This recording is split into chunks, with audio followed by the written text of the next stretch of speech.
to this video, Biology. Hai, perkenalkan nama saya Jovinta Vivian dari kelas 11 IPA 4, nomor absen 17. Saya di sini akan menjelaskan tentang struktur otak dan sel saraf. Struktur otak. Secara garis besar, otak dibagi menjadi 3 bagian utama, yaitu otak besar, otak kecil, dan batang otak. 1. Otak besar atau cerebrum. Cerebrum terbagi menjadi 2 bagian, yaitu otak kanan dan otak kiri. Belahan otak kanan berfungsi untuk mengontrol pergerakan di sisi kiri tubuh, dan belahan otak kiri mengontrol gerakan di sisi kanan tubuh. Yang pertama, lobus frontal, berfungsi mengendalikan gerakan, ucapan, perilaku, memori, emosi, kepribadian, dan berperan dalam fungsi intelektual seperti proses berpikir, penalaran, pemecahan masalah, pengambilan keputusan, dan perencanaan. Yang kedua, lobus parietal atau atas, berfungsi mengendalikan sensasi seperti sentuhan, tekanan, nyeri, suhu, dan juga mengendalikan orientasi spasial atau pemahaman tentang ukuran, bentuk, dan arah. Yang ketiga, lobus temporal, berfungsi mengendalikan indera pendengaran, ingatan, emosi, dan juga berperan dalam fungsi bicara. Yang keempat, lobus occipital, berfungsi mengendalikan fungsi penglihatan. 2. Otak kecil atau cerebellum. Otak kecil atau otak bagian belakang ini berfungsi dalam keseimbangan tubuh, postur, dan pemerhatan fungsi otak kiri dan kanan. Yang ketiga, batang otak, yaitu bagian otak yang terletak di depan otak kecil. Bagian otak ini menghubungkan otak besar ke susunan saraf di sumsum tulang belakang. Yang keempat, otak tengah, berfungsi untuk mengatur pergerakan mata, memproses informasi visual dan suara yang diterima oleh otak.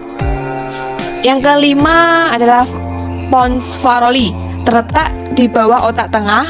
Pons merupakan kumpulan dari saraf yang menghubungkan berbagai bagian otak. Yang keenam, medulla oblongata, berfungsi penting bagi tubuh, mulai dari gerakan refleks seperti bernafas, bersin, menelan, muntah, dan juga batuk. Yang ketujuh, talamus. Talamus adalah bagian otak yang terletak di atas batang otak. Fungsinya untuk memproses dan memindahkan informasi mengenai pergerakan sensorik di otak. Yang kedelapan, hipotalamus. Hipotalamus adalah sekelompok sel saraf yang terletak di dasar otak, berfungsi untuk mengatur rasa lapar, haus, emosi, suhu tubuh, tekanan darah, dan siklus tidur. Struktur saraf neuron. Yang pertama, dendrit, yaitu penjuluran ke arah luar badan sel yang berperan sebagai penerima sinyal atau impuls.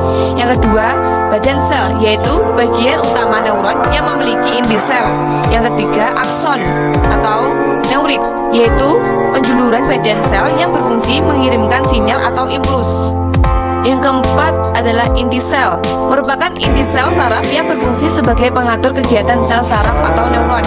Yang kelima, selubung myelin, merupakan selaput pembungkus neurit. Fungsi selubung myelin yaitu untuk melindungi neurit dari kerusakan, mencegah impuls bocor, dan mempercepat jalan impuls. Sifat selubung myelin mirip pembungkus kabel listrik yang bersifat isolator.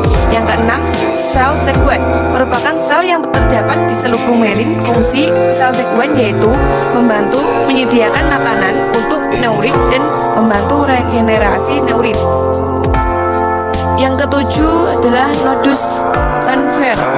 Fungsi utamanya yaitu sebagai daerah pertukaran ion kalium dan ion natrium dari luar ke dalam akson secara transport aktif.